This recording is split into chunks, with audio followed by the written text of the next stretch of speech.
একটা গল্প শুনেছিলাম। একদিন এক পাখি অন্য পাখিকে তার ভালোবাসার কথা জানায়। পাখিটি উত্তরে বলে, এখন তো তুমি আমাকে ভালোবাসো, কিন্তু যখন আমার খারাপ সময় আসবে ঠিক তখনই তুমি উড়ে চলে যাবে। উত্তরে পাখিটি খুবই ব্যথিত হয়ে পড়ে এবং আবেগী হয়ে তার দুটি ডানা কেটে ফেলে। তারপর সে বলে, দেখো, এখন তো আমার কাছে ডানাও নেই, আমি কখনোই তোমাকে ছেড়ে যাব না। তারপর তারা একসাথে জীবন কাটানো শুরু করে। একদিন সবকিছু ভেঙে তুমুল ঝড় আসার সম্ভাবনা দেখা দেয়। ডানা কাটা পাখিটি বলে, অনেক ঝড় হবে টের পাচ্ছি, তুমি আমার চিন্তা করো না, নিজের যান বাঁচাও, তুমি উড়ে যাও। সে সাথে সাথে উড়াল দিয়ে বিপদসীমার বাইরে চলে যায়। পরক্ষণে জানতে পারে তুফান আর আসেনি। সে আবার সেই পাখিটির কাছে ফেরত যায়।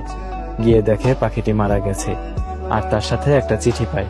সেখানে লেখা ছিল, যদি তুমি উড়ে যাওয়ার আগে শুধু একটিবার আমাকে বলতে, আমি চলে গেলে তোমার কি হবে, তাহলে হয়তো আমি তুফান আসার আগে কখনোই মরতাম না।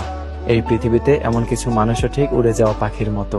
তারা চায় তাদেরকে কেউ সবটুকু দিয়ে ভালোবাসুক, আর যখন কেউ বাসে তাকে তার বিনিময়ে দেয় এক সমুদ্র পরিমাণে বেদনা। এই মানুষগুলো ওয়াদা হিসেবে শুনতে চায়, কখনো ছেড়ে যাবে না তো, কখনো বদলে যাবে না তো, অথচ একটা সময় পর এরাই ছেড়ে চলে যায়।